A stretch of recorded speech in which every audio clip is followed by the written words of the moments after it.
Welcome back. It's the Big Blue Banter, New York Giants football podcast. I'm Dan Schneider, joined as always my co-host Nick Filato. It is time to give our final thoughts on this Giants divisional game. Look, we've done a lot of work this week. We've watched a lot of tape.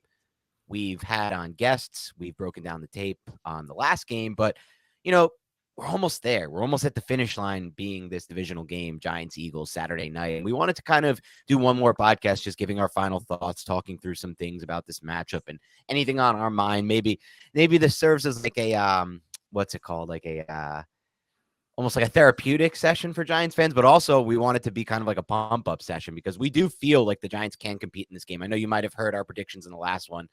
Neither Nick or I will predict the Giants to win this game, which is just, we're trying to keep it real here. Look, I want to keep my streak up now. I'm kidding. I'd love for my streak to be broken in this one and I drop below that 85% mark. But we got to keep it real and talk about the matchup as it is. And this is obviously going to be a tough one for the Giants, but there are ways for the Giants to win this football game. That's what we'll discuss today. But I want to start this podcast, Nick, with something that Giants fans have asked me throughout this entire week, and the text message chains I'm on, or just the individual ones. Shout out to a few of my favorite Giant fan friends, Phil DeLemme, Brett Childs, Matt Schneider, Ron Schneider, some of the family members as well, Ari Schneider. Shout out Uncle Steve. But one of the things is, what are you worried about most? What's the biggest thing you're worried about? So I want to start with mine, see where you're at on that, and then get yours, Nick. The biggest one for me, and this goes into what we just discussed a little while ago with Mike, who was covering the Eagles, is this is very similar to what the Giants saw last week in the sense that it is like a Fangio principle defense, and the Eagles have relied all season, and I think will continue to, on winning with that four-man pressure and having the rest kind of drop back in coverage. A four-man rush, 7 dropping. And if that's the case, we need a good game from Evan Neal because this is going to be the whole Giants offensive attack today, or I'm sorry, on Saturday, is going to be predicated on, can Evan Neal hold up, in my opinion? Because if they're rushing 4 and they're dropping 7, they're already at an advantage in coverage right from the start. And if they're able to get easy wins like we've seen sometimes against Evan Neal this season, with just rushing 4 men, just a one-on-one matchup, whoever's matched up against Neal, it's going to derail the entire game, in my opinion, for the Giants. I think it'll kind of kill the game. So that's where I start. My biggest concern right now is, can Evan Neal hold up? Because I don't want to have it turn to, oh, let's put a tight end there. Oh, let's put Barkley out there and have him chip and release. Because at that point, when you're dropping 7 and you have guys chipping and releasing, you're allocating extra guys to protecting the passer, you're at such a disadvantage in the passing game from a number standpoint. When you look at the Week 14 game with Evan Neal, and it's something that concerns me a little bit, Hassan Reddick had 2 sacks against Evan Neal. Not too much of a surprise. Hassan Reddick is an excellent player. But both sacks came with Hassan Reddick knowing that he needed to close inside of the B gap. If you remember, the first sack, well, one of the sacks actually wasn't Reddick. It was Brandon Graham. But the first sack that he surrendered, the one to Hassan Reddick, Reddick worked hard up the pass rushing arc, got Evan Neal to flip his hips, quickly came right back inside and hit Daniel Jones. The second sack against Brandon Graham was a bull rush where he wasn't going high side like Zadarius Smith. He wasn't trying to win through the outside shoulder. Each time he was pushing the inside shoulder to keep that B gap secure. And I'm not sure if that's a coaching point, Dan, from Jonathan Gannon or just happenstance. But I would be hard pressed to believe that this defense is going to allow Daniel Jones to run through the B gap like the Vikings did. Look, it happened in the first quarter. It happened in the second quarter. That 20-play drive, Daniel Jones consistently did it, but there was never any freaking adjustment to it. It was the wildest thing I have ever seen. Jonathan Gannon's defense is not going to do that. Look, they'll pin their ears back. They'll try to win high side, but they're going to be cognizant of the fact that Daniel Jones loves to use his legs and step up into the B gap. And I think if you stifle Daniel Jones's rushing ability, if you remove that aspect, it's going to put so much more pressure on the Giants to actually throw the football. And if they are playing quarters, or even if they're just playing, more cover 2 and they're sitting on quick game and they're sitting on those quick little routes, what will the Giants' counterpunch be? I have faith that Mike Kafka will find a counterpunch, but is that counterpunch powerful enough to stop the Eagles and defeat the Eagles? And I think that is kind of where I am at right now. I think the counterpunch will be there. It's just, is it powerful enough to put enough points on the board to halt and stifle the offense led by freaking possible MVP candidate Jalen Hurts?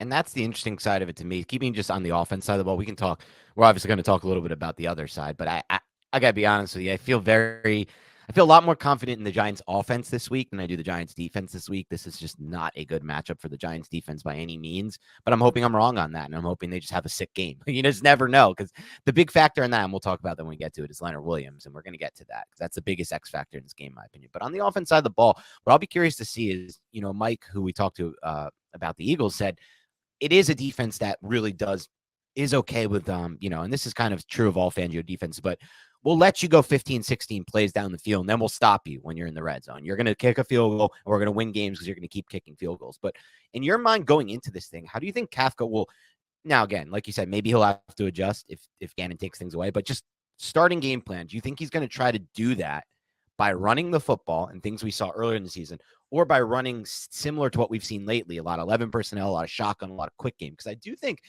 as good as this Eagles defense is, there is an opportunity for the Giants to, if they're on point like they've been, just run that same quick game passing game against this style of defense. I think he'll do that if the opportunity presents itself. I think a lot of it's going to depend on the defense that the Philadelphia Eagles roll out there. I think the Giants will probably come out in 11 personnel, but as we've seen, the Giants have had success in 11 personnel. I also think the pony package, which we saw a lot in Minnesota, that's going to be a big part of this game plan against. That's 21 personnel, but it's not the same type of 21 personnel that the Vikings employed, because CJ Ham and Matt Breida are two completely different players. And I love the way Mike Kafka has utilized 21 personnel, because it is kind of getting into the heads of the defense to be like, how do we match this personnel grouping? I guess we're just going to roll out there with our nickel package. But now you have Saquon Barkley at wingback, Saquon Barkley in the slot, Matt Breida at wingback, Matt Breida in the slot. And it's just kind of a different look that teams have not necessarily prepared for. But now it's on tape. So I'm sure Jonathan Gannon will go to the well and figure out a way to stop that. I just hope that Mike Kafka, and I know that Mike Kafka, will adjust to whatever the defense is doing. I think we're going to see a little bit more Saquon Barkley, but I don't think they're just going to be like, all right, Daniel Jones, you're only throwing the football 20 times in this game. No, they're going to allow Daniel Jones to cook, and they're going to allow Daniel Jones to use his legs if the opportunity presents itself, and they'll allow Daniel Jones to work that quick passing attack because it has been working. I think we'll also see some RPOs. I think we'll also see some zone reads. Look, Mike talked about how Daniel Jones only rushed 4 times in that game. He's not only rushing 4 times in this game. It's going to be a lot more than 4 times. I don't know if it'll be 17 times like it was against the Minnesota Vikings, but I think the Giants know they have to utilize Daniel Jones' athletic ability. I think it gives them the best chance to win this football game. I've already placed the over-under player prop on Daniel Jones is 47.5 rushing yards. I've placed on the over. I am a little worried about what you said with them closing the B gap for those types of runs, but I think we're going to see more design runs in this game than we even saw against Minnesota with Daniel Jones. As you mentioned, more RPO. Some of that and zone read. Some of that I feel good about. Some of that I don't. I got to be honest with you, Nick, just from thinking back to all the film we've evaluated this year, I think the Giants' rushing attack has been at its worst when they're running zone read. That's when I've seen the worst blocking. That's when I've seen the least movement up front. I've seen much better movement when they're doing different things, the trap, the wham blocks, some like last week when they ran the play with Saquon Barkley to the perimeter, even some of just like doing inside. It just feels like with some of what they've done in the zone read game, it's been countered. It's been figured out. Defenses are now accounting for Daniel Jones at all times within that. And sometimes now they've done a good job of like seeing it, reading it, pre-snap, throwing the bubble to Richie James. And that could be there for them. But as far as the run game comes, I'll be really interested to see, because I do think they're going to upgrade and uptick the usage of Daniel Jones as a designed runner in this game. Maybe he won't scramble as much, but more design runs. But I'm curious to see how they do it, because there were different ways we saw on film last week, right? The quarterback power, like there were interesting things they've done throughout the season with Jones. It hasn't always just been zone read. No, it hasn't always been zone read. And the zone read is also a kind of, whenever it is an RPO and Daniel Jones goes in the mesh point, hands it off, people tend to call it a zone read if you don't see the fact that there are wide receivers running routes as well. But I hope to see a little bit of more RPO. We haven't seen, I don't think, as much of it recently, but I think it is one way to keep this defense honest and allow Daniel Jones to use his decision-making ability to quickly get the football out of his hand or hand the football off to Saquon Barkley. But I wanted to touch on one thing too, and I think Daniel Jones is up to the task. But we've seen Daniel Jones, and I think this is a coaching point. If your first read isn't there, if you don't love what you're seeing, run. I do think, as we said at the top of the show, that the B gap is going to be a little bit more have a presence in it, I think is what we should say. So I hope Daniel Jones, if he doesn't like his first read and he sees that B gap come open, because we've seen this in this season, Daniel Jones is just like, all right, I'm going to run. And then quickly it just closes up. We didn't see it against the Vikings, but we've seen it a lot this season. So I think Daniel Jones also needs to be cognizant of that. And I'm not really 100% certain how he can counter that, but I think it's going to be one of those low key things, because there's a huge difference, Dan, from say if it's 2nd and 8, a 2nd and or 3rd and 15 because he gets sacked, or a 3rd and 5 because he picks up 2 yards with his legs. So that's going to be one of the more important aspects, I think, on offense for the New York Giants, just how he discerns when he runs and how he runs against that Eagles front. Yeah, that's a great point, because if they are closing that B gap and it's not there, and you said I don't really know how he can counter it. I'm trying to think of ways, as you said that, racking my brain of like, how can he counter that? I guess the idea would be you kind of go through your full progressions and get to the other side of the field, and hopefully there's something open over there. But you're right. You can't imagine, right, after watching that Vikings game on film, obviously Gannon, they're doing that. They're not, they're preparing heavily for this game. You can't imagine they'd see what the Vikings did with those pass rushers rushing up the arc and be like, yeah, let's do the same thing, right? Like they understand, like, look at all these plays the Vikings gave up, that the Vikings in a lot of those situations had dead to rights. Like there was nothing open in the passing game. It would have been a dead play where it's either incomplete, maybe tipped up, intercepted, a sack. And now it's turning into a huge positive gain for the Giants because the big gap's open and Jones is running with it 17 times. Like you said, some were designed, but most were scrambles. They're going to take that away. That's like probably the first thing they're going to look to take away. I'm curious what you think would be. I think maybe some ways to kind of counter that would be just, like you said, add more RPO into the game, right? Have some of those quick hitting RPO, in breaking slants off the RPO, things of that nature. But I'm wondering what other ways you think the Giants can counter that.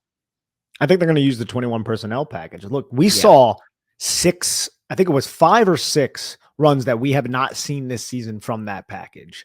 True. And that's pretty impressive, man. Like the end around to Darius Slayton, you had the Statue of Liberty, you had the wing back handoff on 3rd down, you had the jet sweep, which we've seen several times to Breida. You had the Breida 4-yarder on 2nd and 5. I forgot what that was. Yeah, the 28-yard touchdown. That was also, and how did the Giants manifest that? They took Daniel Bellinger, they moved him to one side, and then they brought Matt Breida in motion, and all the linebackers went that way. I think I don't even like calling it smoke and mirrors. I think it's just smart football. I think using deception.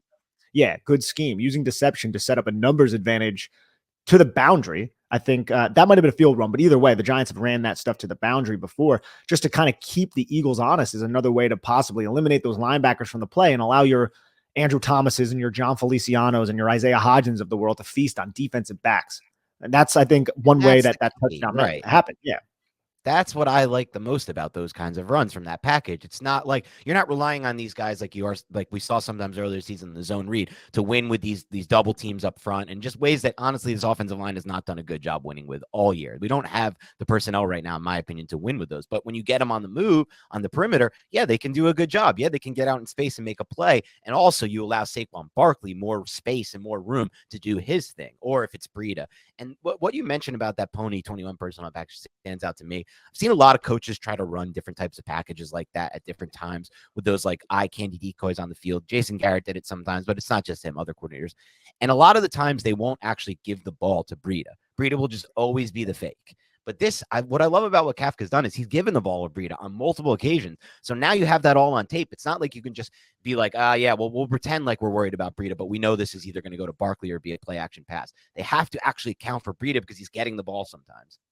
They do it all the time, too. This is something that goes back earlier in the season. Even with Matt Breida, with Richie James, there have been a lot of times the Giants have run jet motion, and they just never handed the football off. But 3rd and short, 4th and short, the Giants have been apt to give that football off. And they've had success, too. It's not like they're cranking out these huge runs off of it, but they are converting on those small or on those short types of situations. So I don't know, man. I'm excited to see how Kafka counterpunches whatever the hell the Jonathan Gannon coach defense puts out there. But I'll say this too, man. We know the Giants have ranked, or they did rank, dead last in the league in explosive plays this year. Yet you watch that Eagles game from week 14. Yeah, they were down. I get it. There were probably 3 opportunities where Isaiah Hodgins or Darius Slayton beat Darius Slay and James Bradbury deep. And it wasn't all on Daniel Jones. Sometimes Evan Neal gave up a sack. I think Mark Lewinsky gave up a sack. So a lot of it was the offensive line breaking down. But it's not even like it was like, oh, it was 4 seconds into the play. No, it was like an average time to where if that protection did hold up, maybe Daniel Jones would have threw the football. And that's one of my criticisms of Daniel Jones is he doesn't take those shots enough. Because as we've said several times through this podcast, Dan, he has the physical capabilities to do so. He has the arm strength and the velocity and the touch to make those throws. It's just sometimes he's a little hesitant too. But maybe they try to go back to that too. Look, I understand, man. They don't create explosive plays. He has a low yards per attempt. I get all that. But would it shock you if the protection holds up, or if it's a 6-7 man protection, if those double moves work, that Mike Kafka gets a little bit aggressive and tries to air it out to create some explosive plays? No, we're not shocking me at all. I'm glad you brought this up. I don't know how we made it through the whole preview on the Eagles podcast without bringing this up, because this is something that I was thinking about all week. Thinking about the game tape we watched against the Eagles in Week 14. I throw out the last Week 18 because it just wasn't. Giants are playing all backups. But in Week 14, there were multiple occasions where they ran those double moves and they were open, and the Giants didn't throw them in that spot. But for sure this week, Daniel Jones and Mike Kafka and that whole crew is watching film from both weeks, and they're watching film from Week 14. They're like, look at this opportunity, look at that opportunity, look at this opportunity, look at that opportunity. And something we've seen with Daniel Jones lately is he's done a really good job. And I think a lot of this has to do with just getting more comfortable within the system, more time, getting more comfortable with these receivers as well. But lately, he's done a really good job of adjusting to things that he sees or that the coordinator and him work together to see. And you're starting to see examples. I mean, we brought it up on the film last week. There were multiple examples of Daniel Jones seeing something on tape, recognizing it, and doing a good job to actually put it into play on film. Because it's one thing to see it and be like, oh, yeah, look, I had the double move open there. I didn't throw it. Next time I'll do it. And you just don't throw it because you just don't see it in real time or whatever happens, the pass rush. But I think lately he's done a really good job of adjusting to what he's seeing and what he's being taught and what he's being told might be open and actually throwing it. So I think that could be the big X factor in this game as far as plays go, not personnel, but plays. If they can just hit one of those double moves early to one of these receivers, Hodgins, who runs a very good double. Hodgins, to me, I've been watching a lot of Hodgins film lately. Some like just, dude, I don't know what people like. People are looking for speed. They're looking for athleticism. They're looking for all these like combine numbers and flash as you're watching them play. But there's a lot of underrated ability in Hodgins' game as a route runner, man. Like there's all these other things he does well, but route running, I see him setting up these routes and setting up these defensive backs. I remember him talking about how he learned this from Stephon Diggs. So I think Diggs is a good athlete. Diggs is not an all-pro athlete, but he's one of the best receivers in the NFL. A lot of it is that he attacks the D-back in the route. And you see Hodgins doing all these things with his legs, with his body movement to kind of set up these defensive backs, get them off guard, and then explode a different way or move a different direction. And now they're all – and you saw that against the Eagles with that double move against Bradbury. Slayton obviously also had one as well. And Slayton has a lot more speed than Hodgins, but I think Hodgins is a better route runner. He sets up his routes better. I think there's going to be opportunities for both. If they can just hit either one of those two on one of those double moves, make the catch, maybe get all the way to the end zone or convert after the big play. That's the type of thing that could change this game. It can definitely change this game.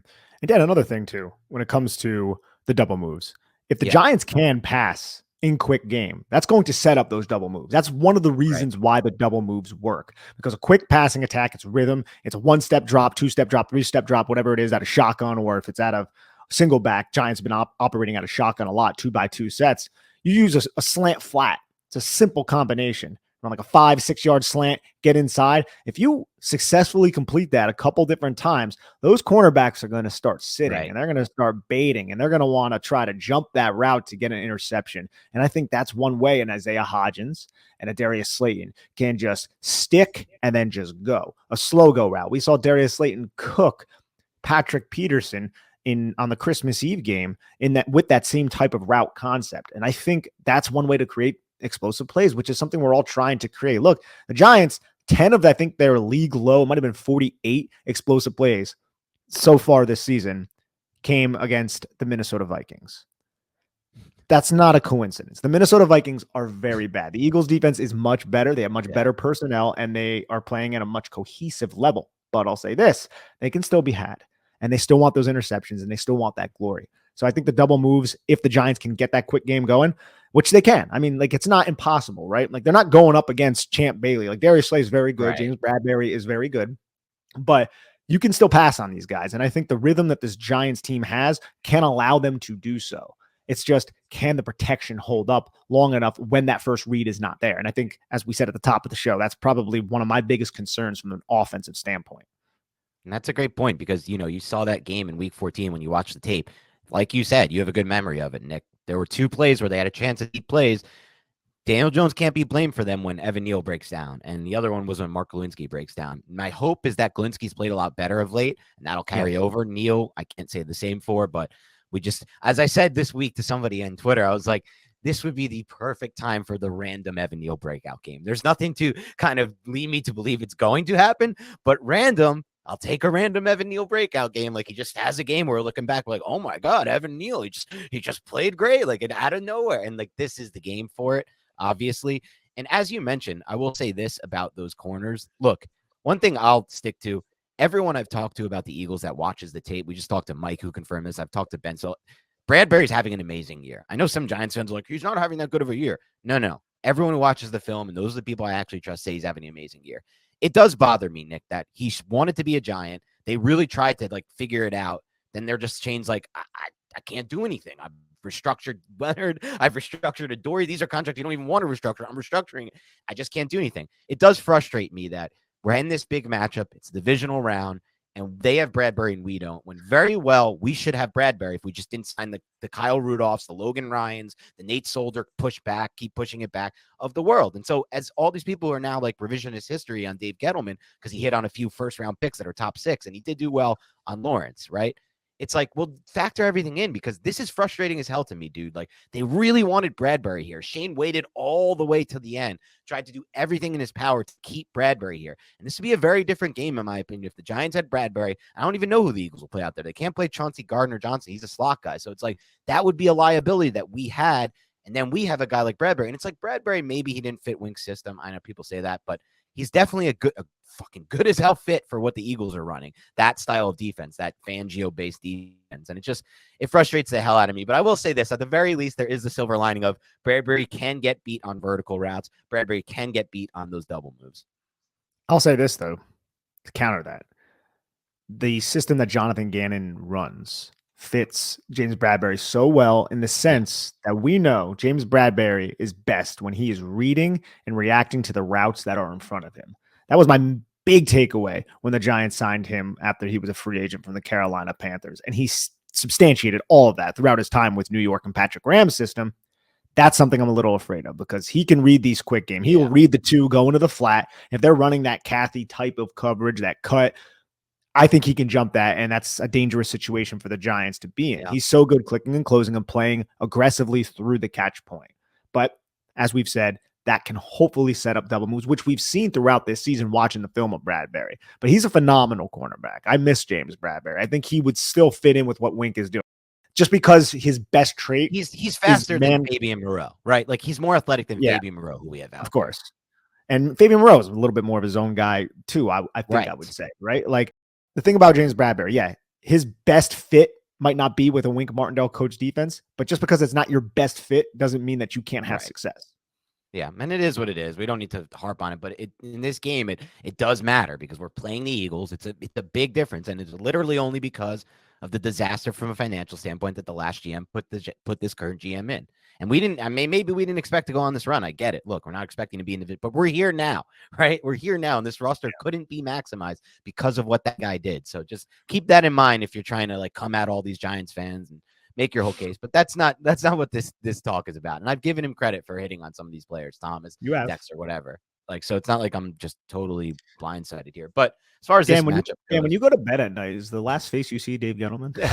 That's the last voice I hear in my head. A quarterback. They're talking about the quarterback.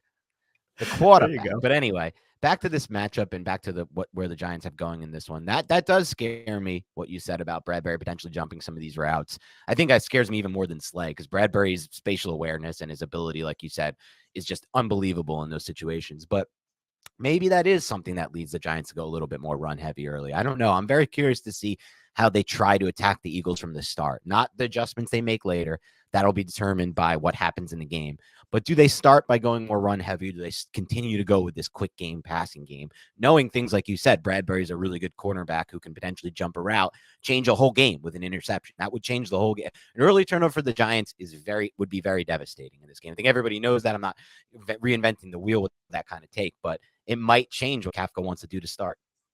It should change what Kafka wants to do to start. I mean, we saw the Giants early against the Philadelphia Eagles. It wasn't really a successful drives, but he started the game, I think, with a slant flat, right? Yep. And then I think the drive bogged down. I don't exactly remember what happened, but I do expect those quick passing concepts. I also think, like we said, man, you're going to see Saquon Barkley too. And I think Saquon Barkley is going to be a huge factor in the as a receiver. I think when you look at what the Eagles do, they don't bring a lot of pressure, but you need to slow down those rushers if they're winning early and often. One way to do that is to run screens. Now, the unfortunate thing about that, Dan, the Giants suck at running screens.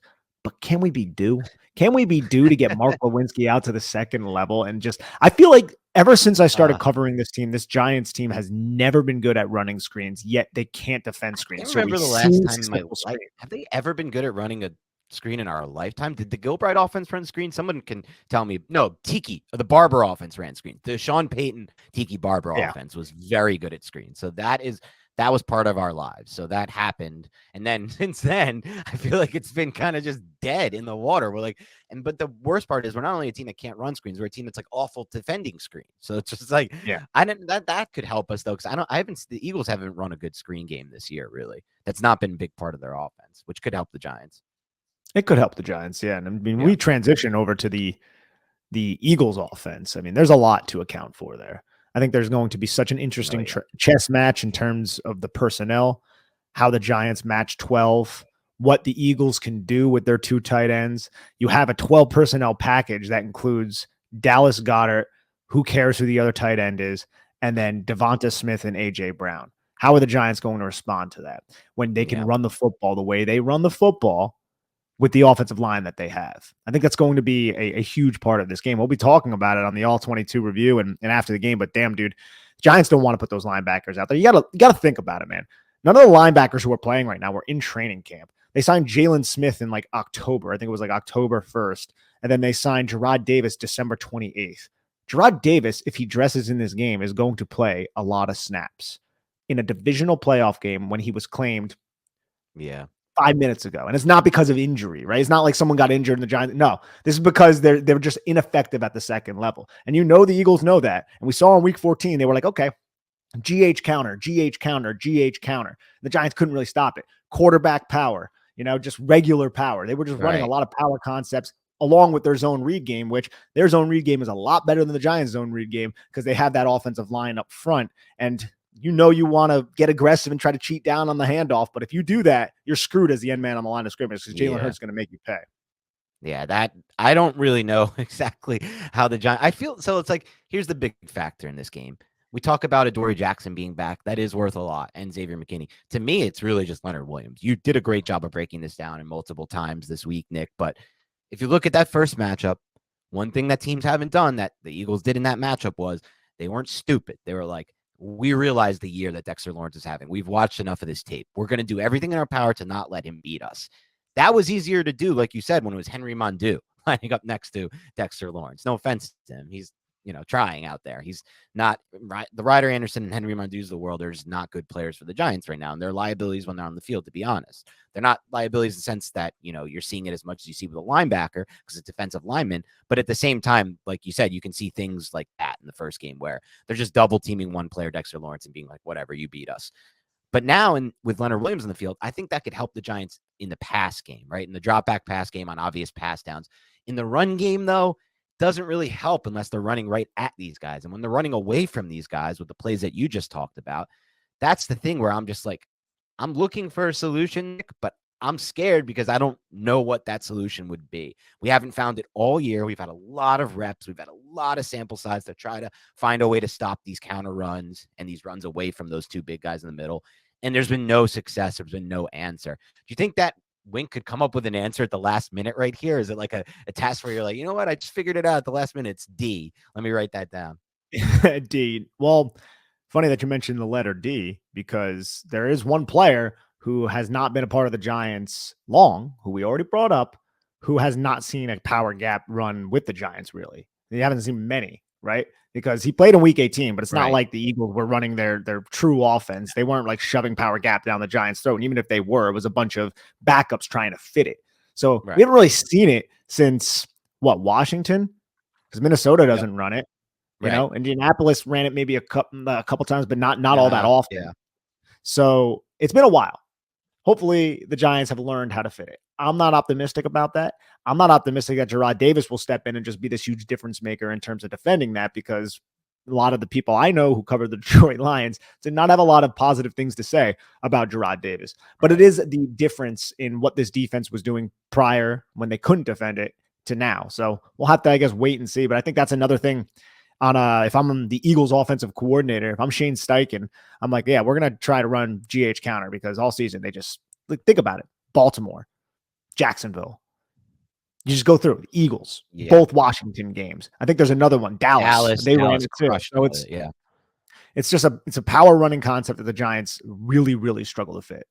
Yeah, I mean, I'm thinking back as far as good Giants teams goes, ones that actually make the playoffs. I've never seen a team have just one thing they just cannot figure out any way to stop. They can't even allocate more resource. That doesn't help. There's just literally no answer. For me, the answer is figure out a way to get the Eagles to, and this happens a lot with coordinators in the NFL, to just find themselves falling into a trap where they're passing the ball a lot more than they want to, or than they than they should against a team like this. Like if I'm the Eagles offensive coordinator, I'm literally making the Giants stop those GH counters and those, outside runs that move away from Leonard and Dexter until they do. And then once they do, maybe I'll start to throw the ball a little. And I know that I have AJ Brown. I know that I have Devontae Smith, but I also know that if I can just keep running the ball at the Giants, I'm going to burn clock. I'm going to keep Daniel Jones in the offense off the field. I'm probably going to win the football game.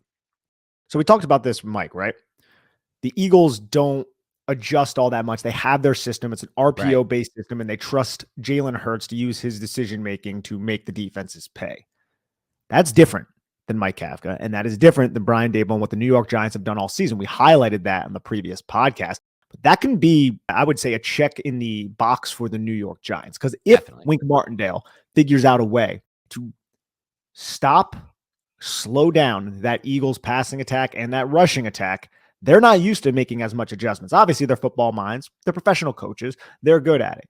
But I feel like the Giants are much more flexible in terms of the players and what they've done all season, adjusting to different schemes than, say, the Philadelphia Eagles. So if the Giants can come out early and set a tone and hold the Eagles down and maybe give up only like 3 points in the first couple drives, things might start to get a little interesting there, because we're going to have to see some counter punches from Shane Steichen in that offense. And we're not really certain if they're as adept as the New York Giants are at throwing those counter punches. I think that's a great point, because you look at other teams that the Giants have done things against, like, for example, Dallas with Kellen Moore. Dallas and Kellen Moore are used to adjusting, and they've done different things, especially in the run game on that offense. And they did against Wink Martindale. They adjusted and they beat him in that. The first game, that second half, was like a masterclass from Kellen Moore. He dominated Wink Martindale in that game. But on the flip side, everything I've heard about the Eagles is they just, like you said, they stick to their system. And even if you do want to adjust, like, they are professional coaches, I'm not taking that away from them. But if you're trying to adjust and do different things that you're not used to and you haven't practiced a lot, like, we talked about with Sean with the Vikings, they're not just going to come out and run GH counter. They haven't really pulled their offensive linemen all year. They're not ready to do that, or they're not prepared. They don't feel comfortable. That is something that does, tick a box for the Giants here. It also, I mean, if they could just get out to a lead somehow, the Giants in this one, 10-0, 13-0, 7-0 even, that's when you start to see maybe the Eagles will start to rely too much on the passing game, and that works in the Giants' favor. I really feel like I understand A.J. Brown and Devontae Smith are there, and Quez Watkins against Darnay Holmes in the slot is not good, especially because he's willing to throw the seam. Jalen Hurts and a lot of quarterbacks don't throw the seam. He throws the seam. But still, man, just as long as they're dropping back and passing, it does give the opportunity for Dex, for Kayvon Thibodeau, Azeez, if he can play through the whole game. I know he's going to start the game or try to start the game. We'll see if he can play more than a handful of snaps. And then obviously Leonard Williams, the big X factor, to make plays that impact the passer. In the run game, I don't know what they're going to do to stop it. That's why, for me, it does come down to, like, almost think like, I do love deferring in football. I'm a big defer guy. In Madden, I always defer. In Stratomatic, I always defer. I want the ball at half. I think you get an advantage. But this might be a game where the Giants look to take the ball, and I don't think they will, and just try to get out to an early lead to impact how the Eagles want to play on offense. Yeah, and to see exactly what they do. And I think another big X factor in the game is just Jalen Hurts' health. Look, it's been over a month, as Mike said, since that injury.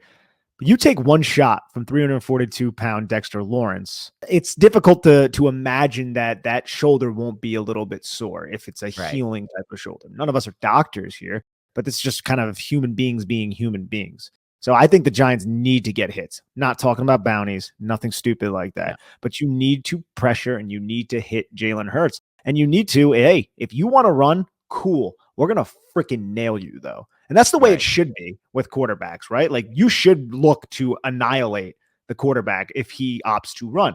Thing is, this is the NFL. The guy just drops and slides. It's like the biggest deal if you just go in on him when you're running full I speed. hate It's a that. I know. little ridiculous in my opinion. Really goes against the defense. So the Giants need to also be disciplined while they're doing it. But I think you need to just get pressure and hit this guy. I also don't know if they're going to blitz as much as they did in the season. I think they blitzed 43.9% of their defensive snaps this year. Against Minnesota, it was 22%. Significant downgrade. I think they'll blitz more than 22%, but I don't think they're going to blitz up to a 43.9% unless they get desperate and they're down and they really try to make a play or something of that nature. It's interesting. Me and you, we agree on a lot of things. I guess it goes with like seeing the game the same way and watching a lot of film together. But we have a disagreement here, which doesn't happen a lot. So I will bring it to light here. Part of what for me, so I think they're going to blitz heavy in this game. I'll explain why my thought process on why I think they're going to blitz heavy from the start and throughout. One, I think the Giants, like I said, need to get the Eagles into a mode where they want to pass the football. They're throwing it early. They're throwing it often. They're throwing it on downs where they can run the ball because that works the Giants' advantage. But also, I think if you just let the Eagles, like we said earlier, they run their system, and it's like they'll beat you with their system. A lot of the reason they can beat you with their system is they throw a lot to the outside, to those outside receivers, and they're in one-on-ones, and those guys just win those. But if you're blitzing early, right, and you're actually getting pressure with your blitzes, and I saw this a little bit in that Week 18 game against the Eagles, even though we were using backups out there. It was a very blitz-heavy scheme in that, I believe. I don't have the numbers behind that, but just felt like that watching that game. We can confirm that later. But if you're blitzing and you're actually getting pressure, you're forcing, and I saw that a lot of those plays, Hurts to escape the pocket. Then what does that do? It throws off the complete timing of the play. And you're not as likely to be able to, when you're sitting back there and you're facing like a split safety look, he could still throw that outside ball to those wide receivers. And maybe the safety can make a play on it. Maybe he can't. It's good receivers. But when you're forcing him off and you're forcing him to scramble or move, yeah, maybe he'll kill you a couple times with a run. But sometimes he's going to roll and look for these receivers. And now the whole timing of the play is thrown off. And this is not a team that's done as well, in my opinion, from watching the Eagles when they're moving off script and they're kind of off time. They've done a lot better, in my opinion, when they're on time. And Jalen Hurts is throwing with anticipation on the outs. And he's just beating people with the numbers or up the seam, like Mike said. He's been really good with those seam balls. But all of those passes, the seam balls or the outside the numbers, those are all from the pocket, really, with Jalen Hurts. He's been really much better in the pocket. So I do think Wink might look at this like, let's just go for it. Let's move him off the spot. Let's ruin the timing of this offense. And let's see what happens if we disrupt the timing. What are your thoughts on that?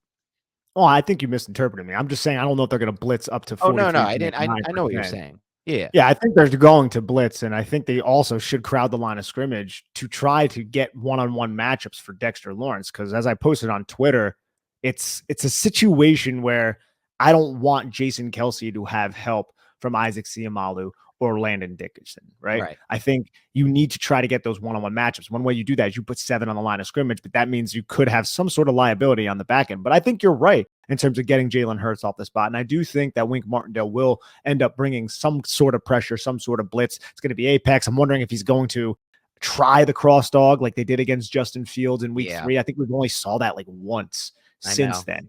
And that's good. They did it against Fields, and it was another Russian quarterback. Whatever. Either way, regardless, I do believe it is important to get that pressure. I just don't know how the Giants, or if the Giants, trust their coverage in man coverage enough to not have a rat in the hole, to maybe have in cover one single high, you send the pressure, and then you have a one-on-one matchup with Dallas Goedert, A.J. Brown, and then the one that I'm really scared of, Devonta Smith. Because I think A.J. Brown's going to get Adoree Jackson treatment. A.J. Brown can beat Adoree Jackson. Adoree Jackson can get the best of A.J. Brown once in a while. The Fabian Moreau situation, that I'm a little nervous about. And I'm also wondering if Cordell Flott will get more reps and more looks at a guy like Devonta Smith. That doesn't mean I'm confident about it. I don't know if the Giants have anybody that they can put on Devonta Smith that will make me feel comfortable about that situation. Dallas Goedert, you could do what you did in the second half against Minnesota, or specifically on those last 2 drives with Xavier McKinney when you are in man coverage. I think the Giants will use some man, right? And I just don't know how many times they're going to bring the 6. And if they do, they need to freaking get home. And that's the big part. You need to get home if you're going to allocate those guys to the pass rush. I think the Giants winks, right? He didn't wink last week, but this week he may wink and he may bring that pressure. I just don't know if it's going to be to a rate of 49.3% unless the Giants are down like they were against the Eagles, because they blitzed, I think, 50% on each of those Eagles games, but they were down big in both of those Right. games. Let's hope that's not the case. Yeah, we don't want them to be doing it out of necessity. But I look at it like almost like gambling to me, Nick. It's like I'll use a poker reference that I'm sure you're going to love. You have the ace high flush draw. Some guy re-raises you on the flop. He probably has the set or the overpair, but you're gonna push your chips in the middle with a 36% chance to hit that flush draw, and maybe you have an ace live, maybe. So maybe you have like a 43% chance, and that's how I view it, because I think if they sit back and they don't blitz, they're not going to have success on defense. That's just how I view this thing. And I don't know that if they do blitz, they're going to have success. Like you said, they don't really have answers in man. They don't really have answers for if they blitz and Jalen Hurts gets out and escapes. That's going to be big plays too. But at least if you blitz, you have a chance to disrupt the timing. You have a chance to get an errant throw. You have a chance. Different things can happen to me that I'm not so sure will happen if they don't blitz in this game. I think from the personnel standpoint, if they don't blitz them, yeah, you can hope and pray that these four defensive linemen, who are good players, they're great players, can get pressure. But it's pressure against Jordan Mailata, Lane Johnson, Landon Dickerson, Jason Kelsey, and Samolo, however you pronounce that guy's name, who's the worst of that five, and still definitely better, in my opinion, than either of the Giants guards. So it's like, I don't know if there's an answer if they just drop back and let him do it. And I'm not saying the answer is blitz, because that may suck too, but at least I feel like that gives them a better chance. Well, like anything, you mix it up, right? Like, Yeah. you're not going to be predictable, but that also gives you a really good chance to hit Jalen Hurts, which I feel like is one of the more important factors to the defense actually having success. So it makes sense. And it'd be a obviously, better chance to stop the run if you run blitz. Yes, and I think you have to do that, especially if you're getting carved up by the GH counter, right? Mhm. And that could lead to some other plays if you predict wrong and then they end up doing something else, and now you're out of position, you have one less defender in that area. But I think that's the nature of this beast. Look, the Giants defense, they have these healthy players returning, and that's all well and good. But even with that, you look across the aisle and you look at that personnel on offense, and that is one of the most dangerous offenses in the league. You have the Kansas City Chiefs because they had Patrick Mahomes, and you have the Cincinnati Bengals. You have the Buffalo Bills. The Philadelphia Eagles are right in that conversation with a healthy Jalen Hurts, with that offensive line, with one of the best tight ends in the league. And name a duo better than AJ Brown and Devonta Smith, not named T. Higgins and Jamar Chase. Outside of quarterback, they have by far and away the best personnel on offense. When you factor in all five of those offensive linemen, Dallas Goedert, those two receivers, and even Miles Sanders, who's not amazing, but he's pretty talented. Yeah, no, I think Kenneth Gainwell is like a fine running back. Yeah. And then we all know what Boston Scott can do as well. Quez Watkins is not a bad three.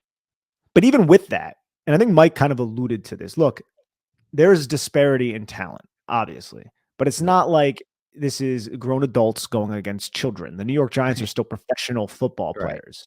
So a bounce of the ball here, a bounce of the ball there, the Giants can end up winning this football game. I think if they could set a tone early on both sides of the football, it can really give them a more significant chance. If you can get the Eagles, who might be a little bit rusty because they haven't played in a while, if you can get them out of rhythm, put it in their heads like, oh my God, are we really on the ropes right now against the New York Giants? Like, what the hell? If you can put that in their heads, you can win the mental game, which can also go a long way in winning a football game. So I think there are paths to victory for the New York Giants, but I think things need to break right for them, and they need to play efficient football on both sides of the football. That's kind of been the story of the Giants. Don't beat yourselves.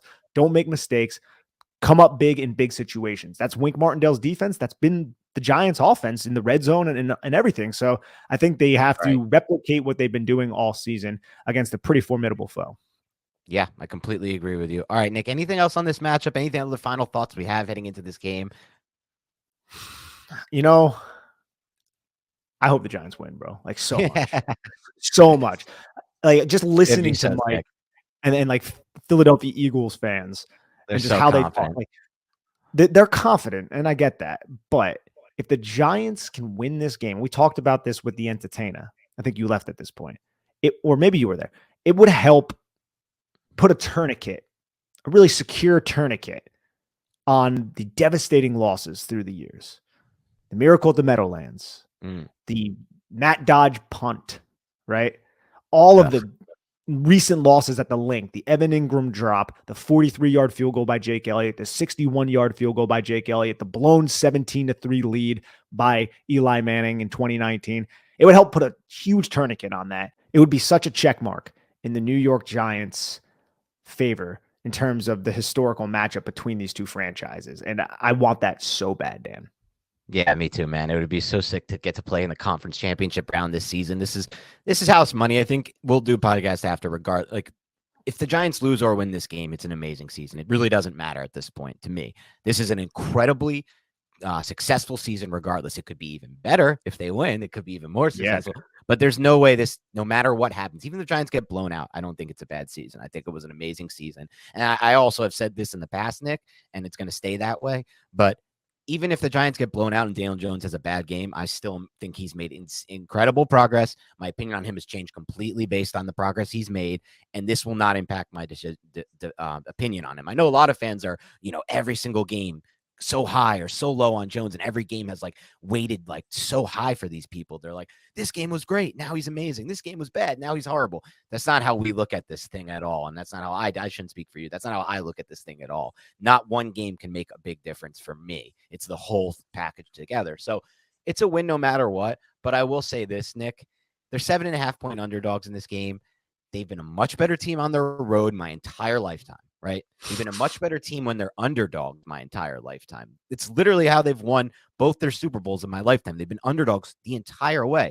They were underdogs for every single game, I'm pretty sure, in 2007 run and for 2011 by Vegas, obviously, is what I'm talking about.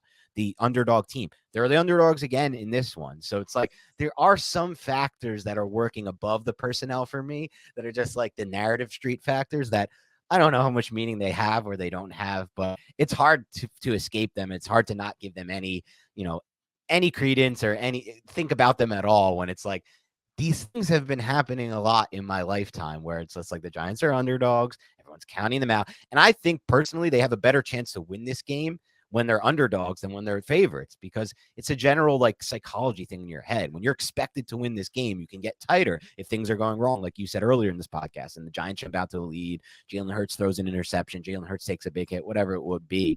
But when you're the favorite and that type of stuff happens, you might start to get tight. When you're the underdog and that stuff types happen, you're like, yeah, everyone count us out. You're using that to your advantage. That helps you almost. And on the flip side, when you go out down, when you're the underdog, you're like, we can fight this back. We've done this before. We've had the experience. Giants have had a ton of experience this year, falling behind and winning in the fourth quarter. It was more so earlier in the season, but regardless, it's happened. They've had that experience. The Eagles don't have that as much. They haven't faced much adversity. They fell behind to the Washington football team or the Commanders, and they lost that game. They didn't come back to win that football game. And most of their other wins this year have just been games where they're ahead the whole time. I know they kind of came back against the Colts in that weird game, but not really. It was like, were they ever going to lose to the Colts? It's like 17-16 or something. Yeah, right. It was a close game where it's just like, all right, whatever. They're going to win this football game. So I think all those factors are interesting to me too, for sure. So yeah, that's my final thoughts on this game. The one thing I would say, this is probably for maybe a larger discussion or a later date, but if the Giants can win this game and get to the conference championship game, I think at that point they can beat anybody, because this Eagles team to me is one of the best teams remaining. You can say, well, on the other side of it, the Chiefs, the AFC has the Chiefs, the Bills, and the Bengals, and those are the three best quarterbacks remaining, in my opinion, by far. But those rosters are significantly worse than this Eagles roster. The Bills' pass defense has been really bad for a long time now. It's not what it was. I don't think it's getting back to where it was without Von Miller and with whatever. This version of Tre'Davious White is not the same Tre'Davious White. The Bengals, with three of their starting offensive linemen out, that is not going to be the same team moving forward. And then the Chiefs, their defense really hasn't been that great all season. No offense to Steve Spags, our boy, but like that defense has not been that good this season. So this is, to me, the same level of team they're facing. So if they can win this game, the Giants, I then get my confidence up. I famously told one of my best friends, shout out Gary Levine, who doesn't listen to the show, he's a Jets fan, but after the Giants beat the Packers in 2011, the 15-1 Packers in Lambeau, and that was a game they won where they had controversial things go against them. They had that fumble overruled or whatever it was, where it was a BS call that they got screwed on. They basically dominated that game against the Packers. After that game, I said, this team is winning the Super Bowl. And I never said that about a Giants team in my life. I've never had that kind of confidence. I was like, I could not be more confident they're winning the Super Bowl. They went out, they beat the Niners, Patriots, they got it done. So if they can win this game, I feel like from that point on, Nick, I'm confident that they have a good chance against anyone. That's what I'm hoping too, man. And I feel like I'd be right there with you, especially if the Giants come in here and they show the type of resilience that they've shown all season. So I'm really, obviously, very hopeful for the New York Giants, but it's going to be a tough task. All right. Thanks to everyone listening this week and who's been following us all along. Keep it locked and loaded.